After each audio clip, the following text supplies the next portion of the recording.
Well, hello. Hello. Hi again. Hello again. How was your day? It was okay. Yeah. The time change threw me off because I was up at the nice early time I of forgot that it changed. 4 We fell a.m., back. formerly known as 5 a.m. Oh, Yeah. I love this fall back. It's like the only thing I really. I don't mind the fall back. I just don't want to spring forward. So I'd like us to fall back and leave it that way. Yeah, but which one came first? Is it like the chicken or the egg? Yeah. I don't know. You know, like I think probably in the fall Like, it started because so they could get out when it was more agriculture farming and families could get out and, because the kids always had to, I know my mom had to work on their farm before she went to school, so it helps to have a hour of daylight earlier. But you know what I did here too? Now we just do it because it's tradition. But you know what I did here is that it's like something to do with golf. That like it was no, seriously, Really? I'm dead serious. I just heard this. Somebody said that it's like an urban legend. No, I don't know, but it could be right. But it was there's these politicians that wanted to have more time to play golf, so they proposed. Wait, but listen, they say, and I don't know that you can fact check me, and I could be wrong, but I've heard that the whole golf it makes golf like millions and millions of dollars with the extra time during daylight savings time. Something of that nature. I don't know. Interesting. Well, that might be the one in the summertime because you get an extra hour in the evening. Yeah, that's what it is. Yeah, but in the fall, like right now, we get an extra hour in the morning. Oh, so which is good because the kids, that are waiting at bus stops are not sitting in the dark. Yeah, that's which is true. safer.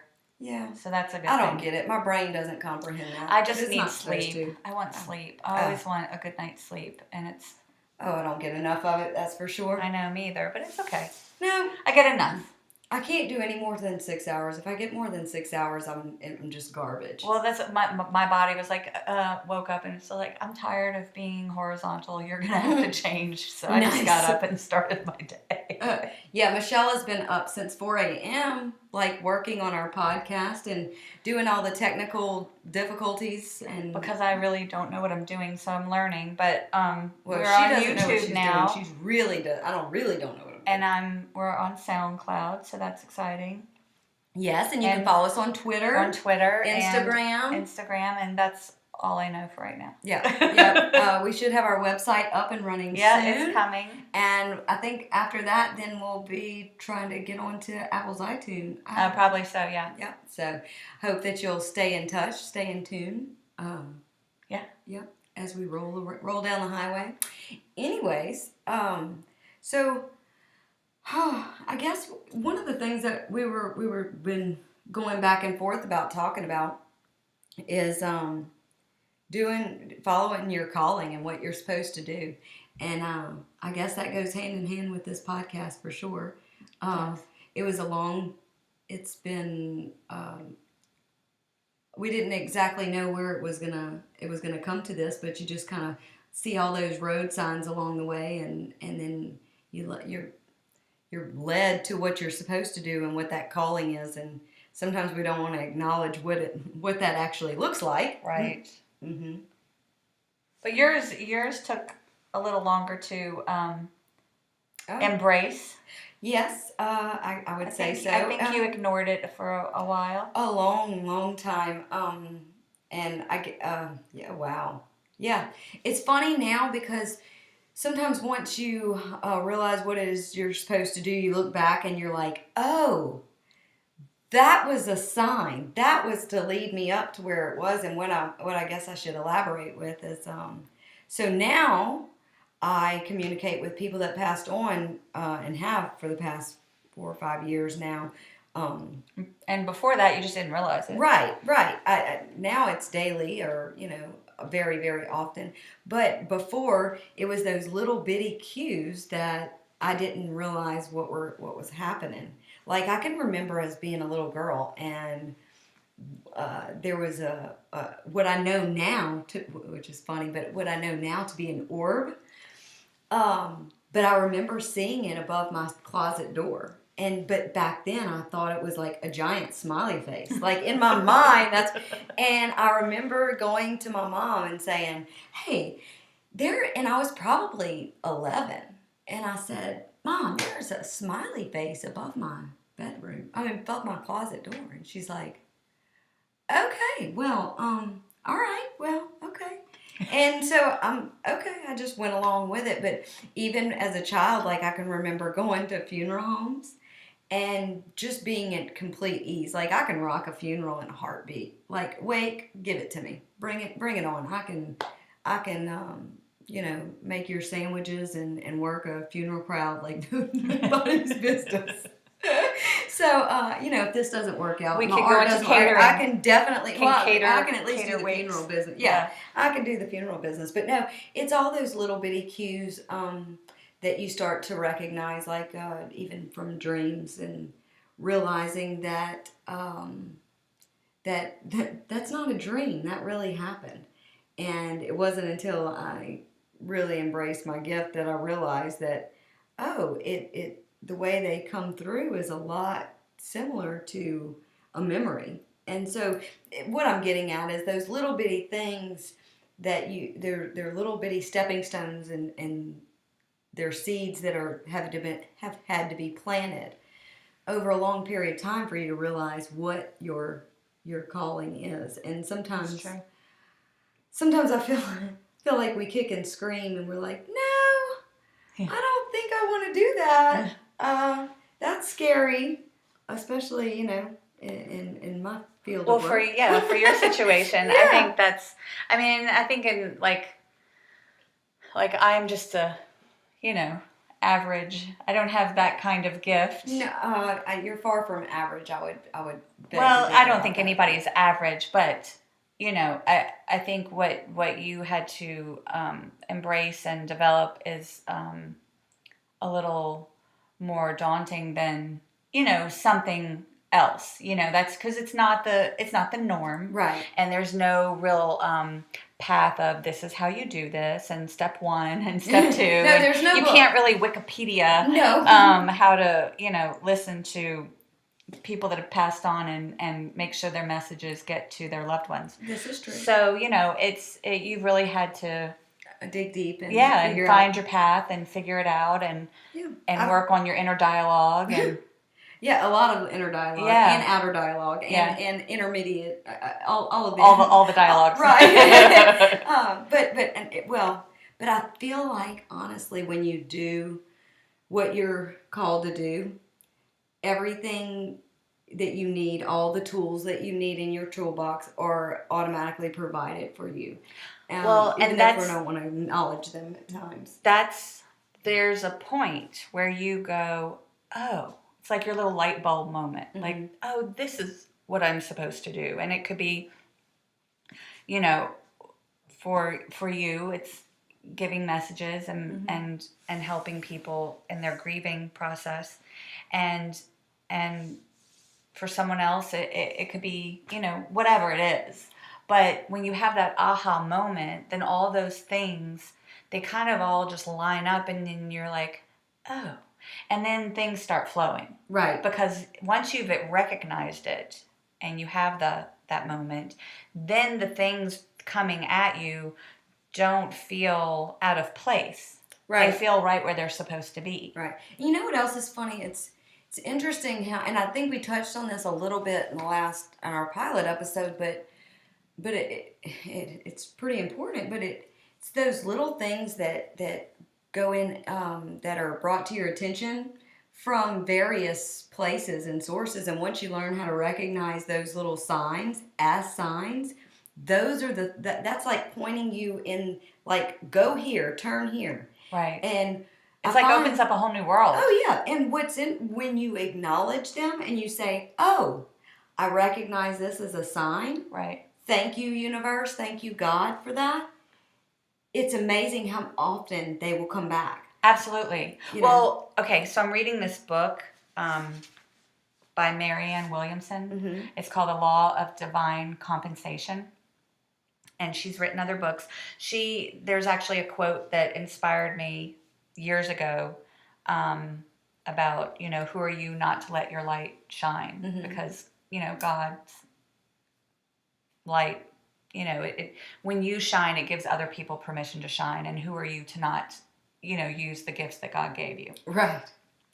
And so it took me, just like 12 years to actually Google her and figure out she's written stuff. Oh, yeah, wow. Who knew? So I just thought she'd written this quote. I didn't research it. But in this book, it says that the miracles are the norm, not the exception. And once you open yourself to that and understand that, that's when they come flooding in. And these little things that pile up and put you on your path, or help you find yourself and move forward in that, I think are those little miracles. I mean, miracles don't have to be grand gestures. They're small, just like perfect moments. Right. But going with that, I think they're not always great moments. I think that sometimes our most darkest night are, the moments when we really don't know that we're going to make it. Those are also the biggest blessings. On the other side of them. Yes. Oh, absolutely. And yes. Honestly, without my darkest, for years I struggled with health issues, so really severe. And it really wasn't until I finally had literally got down on my hands and knees under my carport and said, God, take me. I'm done. I can't figure out what's wrong with me. And it's killing me. It's killing my family. I'm done. I'm done. And it took me, I think, just giving up like everything and just letting it go. It was amazing that within probably 3 months of that, I had completely accepted and embraced my gift. I had figured out the root of my health issues, and literally my life had turned around like within 3 months. 180 degrees. Oh, without a doubt. I mean, but I don't think I think it took me completely letting go, completely losing, everything that I had. Your hold on things. Yeah. To be able to be ready and willing to accept that. So I think that's pretty powerful. I mean, I can get into a lot more detail with that maybe one episode, but it definitely, but I think it happens so more often than not. Right. These bad things, and people say, oh, I can't believe this, God would let this happen. But sometimes we have to be taken down to the bare, to just who we are, our soul. Right. In order to be able to really break open that shell into who we really are, like to dig deeper. Right. Which a lot of people can resonate with the flood, Yeah. Cleansing those, the waters is Yeah. That's a whole nother thing that we could go into, but it did bring out, I think it brought out the best in a lot of people. Absolutely. And really saw our community and how kind everyone was and strong and caring. And that's, that even through tragedy, everybody that I talked to was like, you had it, like we flooded. But I was able to say, oh, but we didn't get as much as so-and-so. Right. And so-and-so was able to go, oh, yeah, but we didn't lose as much as so-and-so. So everybody was like, yeah, but I think it helped and change people. I think it really redirected. Sometimes you just got to have a clean slate to start from. And I think that's a big blessing. And that's part of how you find what it is that you really need to do. Yeah, if you find the blessing in the dark moments, you really can learn from them. And I think it's being still. Like, before I was married for 17 years, and I just recently, within this year, was divorced. And I guess before we decided to do that, I spent a lot of time just quiet. I fished. I went and fished every day. I remember that. Yes. Like literally every moment I had, free moment, I was fishing. Every free moment.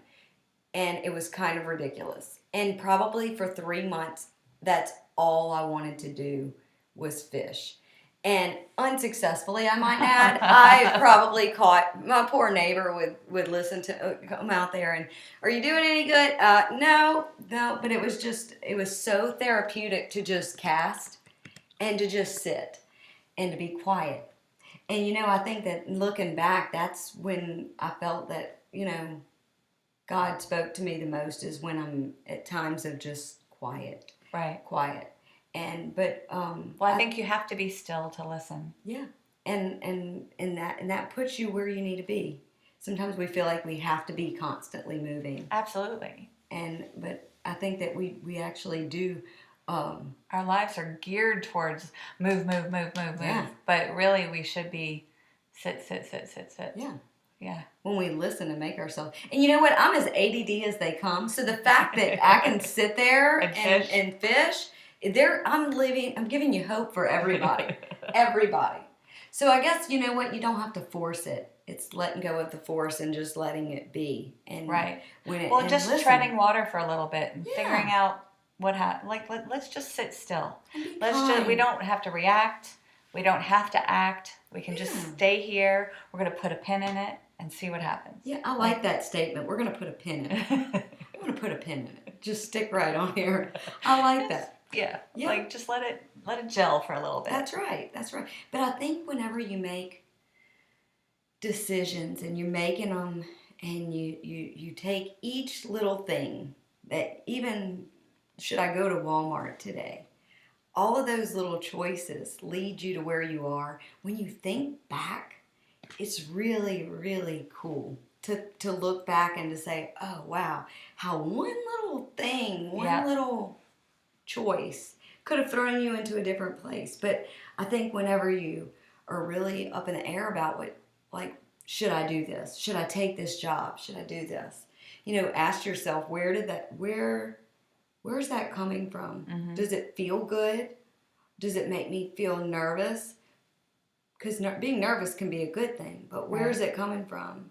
Does it make me feel good? Some of my best changes in my life were the ones where I just jumped in and was like, let's just see what happens. Right. Like right now. Because you're trusting. Yeah. You're trusting. And it's honestly, those were the things that changed the course of my life and led me to right here. Which is a really cool place to be. Yeah. I'm really happy. It's amazing. So I'm grateful for those moments. And so sometimes you just have to go, let's see what happens. Yeah. Yeah. And not be in control. Right. Letting go of control. Yeah. Which. Because I figure, at the end of the day, it'll all work out. Mm-hmm. Yeah. So, yeah. You're not hurting anybody. Not hurting anybody. It's nothing malicious. You're not going to go to jail. Chances are, but you're trusting. Yeah. You're trusting. Sometimes you just have to, that's what you can do. That's right. The action you should do. Instead of control, trust. Yeah, you know what? And not knowing the plan, I think is a huge, that was a big theme for me too, is not, and I think a lot of people struggle with that too, is not knowing what's going to happen. Because people they're like, well, but what if you get here? What if you get here? I don't know. I don't know. Figure it out when I get there. Exactly. Yeah. What are you going to do? I'm going to paint. You know what? The good Lord's always provided for me, and I'll figure it out. Worst comes to worst. I'll just do something else. Right. But you don't have to know what it looks like. Right. You just you know what draws your attention, what grabs your attention. Right.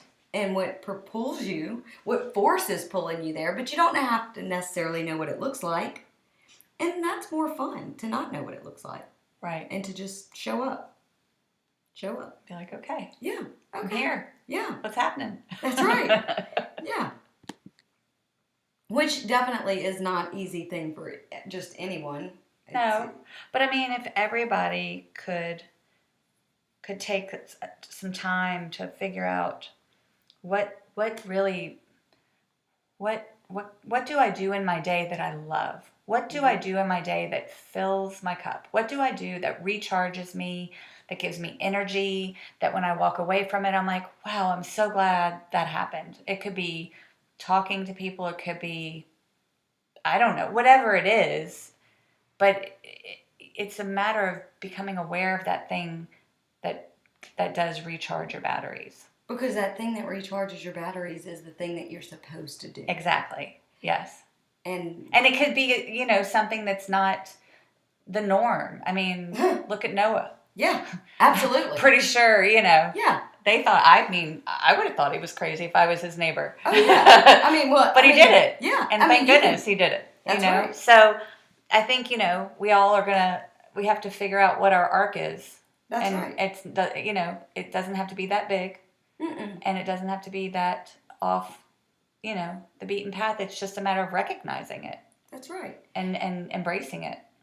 And then figuring out a way to get more of that in your day. Right. And I think a lot of times we're not kind enough to ourselves, and with kindness comes the recognition for those things, because it's easy to look at yourself and not. Oh, we are the worst with ourselves. Oh, yes. Oh, absolutely. We beat ourselves up. So when you're it's sometimes hard to go and recognize what your strengths are. Like, you're really good at that. Like, you're really amazing communicator. Like, you just have to tell me. Like, you were like, Michelle, but you do this, and this. I'm like, oh. Yeah. Oh, okay. Like, I don't know. It's just what I do. So I didn't think about it. Right. Because I just do it. But you have to recognize those things, and in recognizing them and then acknowledging them for yourself, you can not only work on those things, but you can be grateful for them. Absolutely. And then you realize how much of an impact you really are making on so many people's lives. You told me one day, you were like, I just do hair. But you don't. Like, you are sitting there and somebody is having to sit in your chair and trust you to, make them look great. Well, and the hair is secondary. Right. But as sitting there, you're therapy. You're like the therapist. Well, I have one, she calls me her therapist. Yeah, because you're... Yeah. But it's fun because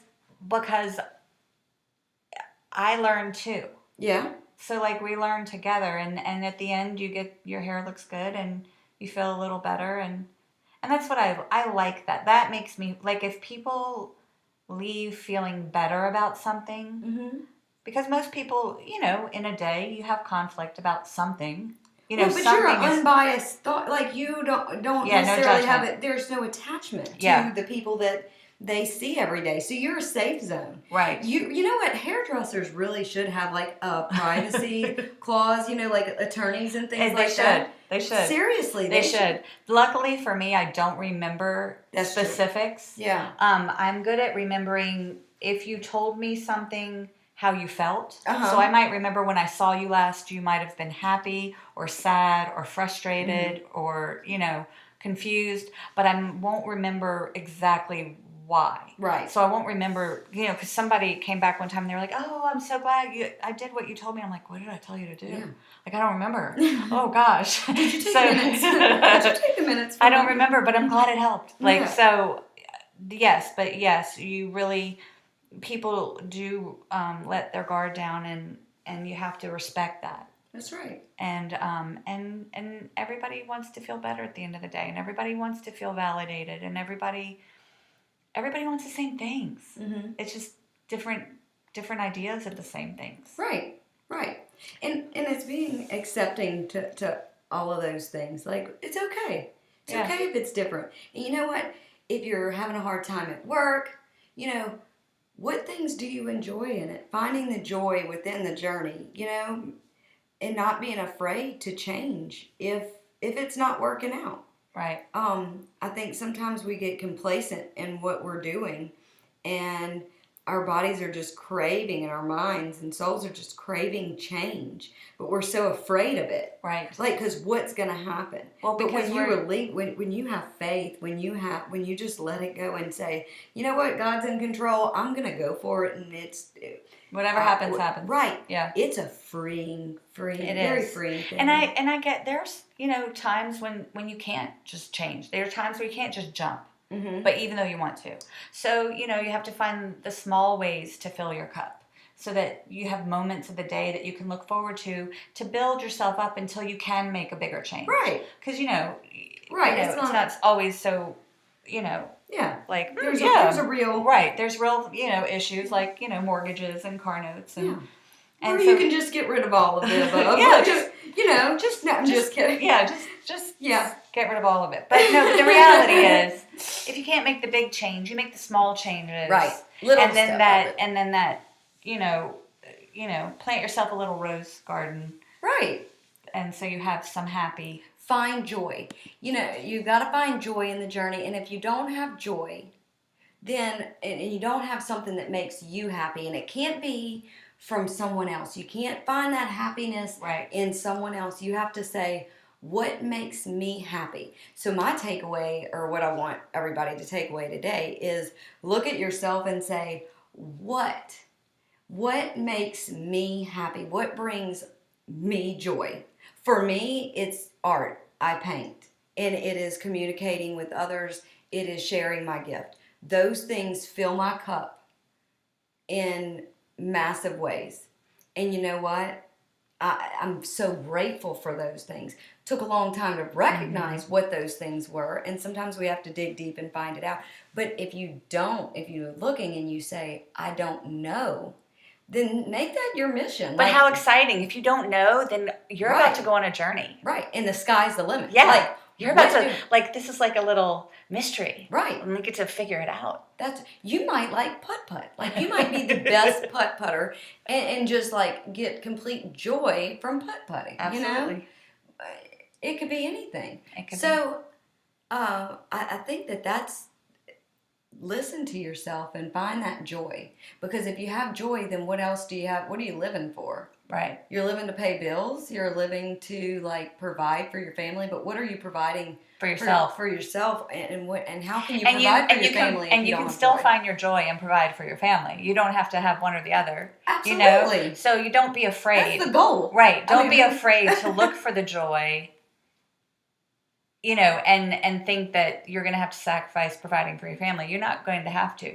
So that's what I think. A lot of people are afraid to look for joy because they're afraid. Well, if I'm looking for that, then I'm not doing this. No, you can. Right. It's just use baby steps and find the thing that does give you joy. Right. And you know what? It could be as simple as taking care of your kid. Okay, I love to fix them cereal and I mean, not cereal, fix them a snack and if giving to someone is if that's what brings you joy, then do it on a different scale. Have a party or make cookies and bring them somewhere. Or start a blog where you share all the fun little snacks that you make for your kids with their little happy notes. Because guess what? I know some moms that mom really hard and they are so extra and I am not. And I'm so jealous because I want to be a little extra for my kids. And in my head, I try to be a little extra, but on delivery, I'm like, meh. Yeah. And so I'm never going to be the mom that decorates your room full of balloons and let you wake up on your birthday and your room's flooded with balloons. But I love those moms. So if that's your thing, share it. Yeah. Because I love seeing those things because I want to be that. I don't have it. And that's okay. That's okay. I'm not that extra. That's okay. That's okay. And you know what? Your kids would probably be like, what's wrong with mom? Yeah. What is going on? Who is this person? Yes, exactly. My youngest, he's like, are we decorating for Halloween? No, son, we're not decorating. Why? Everybody does not decorate for Halloween. Yeah. A lot of people do. Here's a I'm sorry, here's a spider web. Go put it on the mailbox. There you go. Find the joy. Find the joy, people. So yeah, that's what I hope that we've inspired you to at least dig deeper, or at least ask yourself a few questions that you maybe wouldn't have asked before today, and not being afraid to,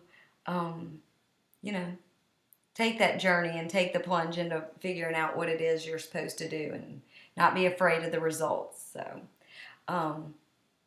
if you don't have anything to add, I say we wrap that up. I think that's it for today. Yeah.